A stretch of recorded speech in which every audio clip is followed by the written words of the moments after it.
Hi and welcome. Thank you for joining me. I'm going to go through some practice suggestions for this wonderful Mazurka by Natalie Béra-Tagrine, which is on the Trinity Grade 6 syllabus at the moment. In it, we have dotted rhythms, we have semiquavers, and we have triplets. So during the course of the warm-up, we ought to work through all of those. We're in D minor. So, for example, a dotted rhythm.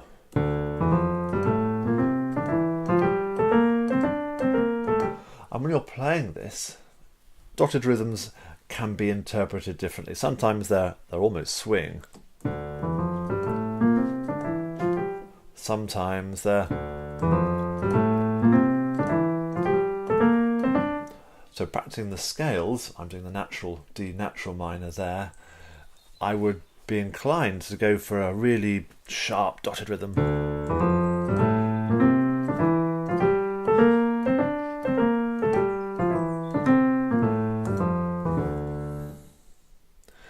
We also need to do triplets. Triplets are probably best done in 3 octaves. Again, I would overstress a beat. Da, da, da, da, da.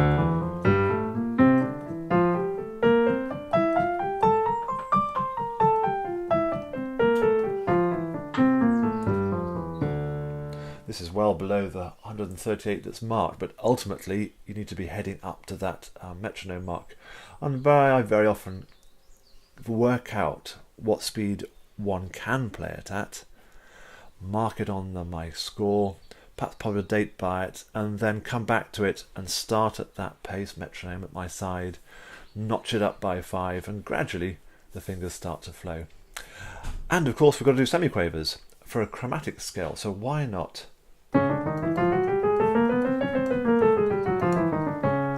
And why did I start on C sharp? Because that's what's going to happen in the piece down at the bottom line.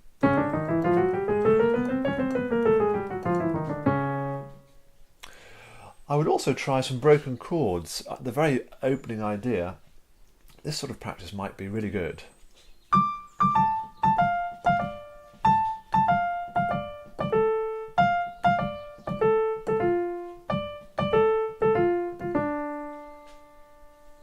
As I'm using the points of my fingers, really sharp attack on each note, and I love transposing things, so then let's take it to chord 5.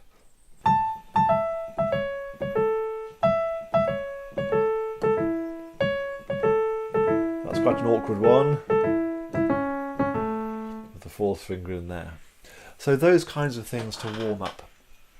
And then we've got some bits to practice. The very first thing in the left hand, these chords, analyse them. What chords are they? And I would say them as I play them. No pedal for practice. D minor, A7. I know exactly where I'm going. Back to D minor, D minor, D6. Or you might like to think of it as a B half diminished for first inversion. Anyway, D6, A minor, E7, cadencing in A major. I would go through all of that in my head and say them as I play them, work out what's going on. And of course that is the harmony for over half the piece, so really get one's head around that. And start it slowly, yes, with no pedal. D, A, and gradually build up some tempo. And then from bar 9, this is a tricky bit.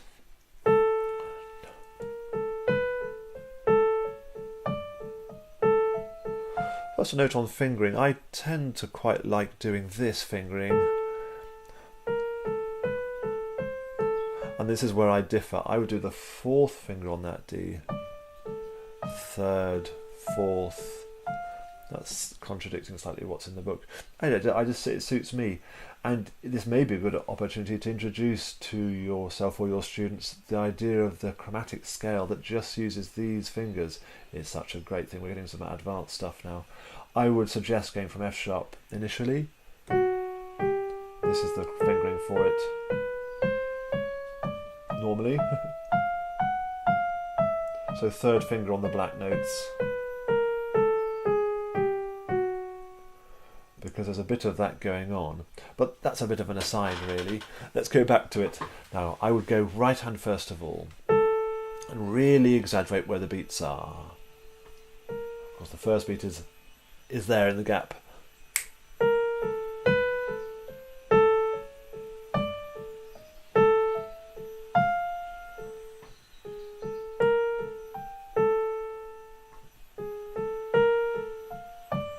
So really overdo the beats. Then, that'll take some time of course, and then I would add some harmony, but just pad it down.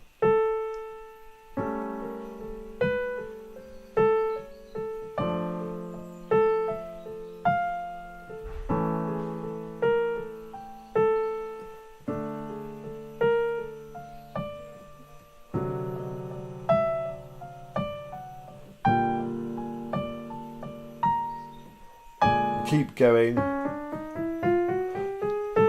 in order to, it's a dodgy fingering of mine there, in order to feel that change from triplet to semiquaver. I think that's quite important to take in that scale, a part of that practice. And then once that pad has been secure, and really be strict with yourself, don't be satisfied if it's not right, and then add in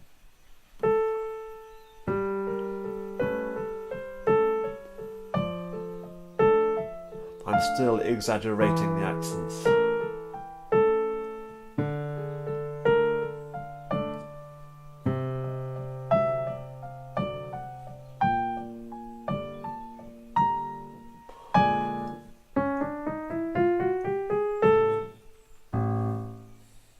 Yeah, overdoing the accents to really feel where they're going to land. Incidentally, I love, don't you, that lovely left-hand ascending line, be shorter. Bring out your double bass. Augmented chord. Well, wonderful. So that takes a bit of unpicking. And there are some scaly bits. Oh, in bar 28, the fingering suggested is this. I prefer second, because that means I then only have to do the third finger over the thumb, which involves, of course, slightly less movement, whereas fourth over is more movement. I'm also high up, so my elbow's got to be very flexible and move out. It's just more awkward. I find I'm more comfortable doing it like that. In the very last line, I would do a sort of waiting practice. Wait periodically. What I mean is this.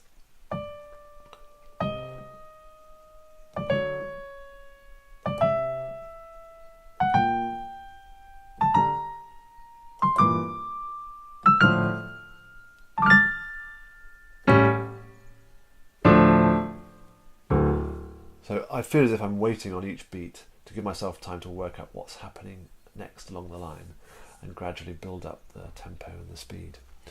It's a really exciting piece. I didn't know this composer before. I must look out for some more of her piano music. I think it's great. I hope that's been helpful. Again, if you've got any thoughts yourself, please add them in the comment section below. That'll be so useful for me, for all of us, I'm sure, if you think of any things that in your own practice you found really useful. Thank you, and good luck with this one. Bye-bye for now.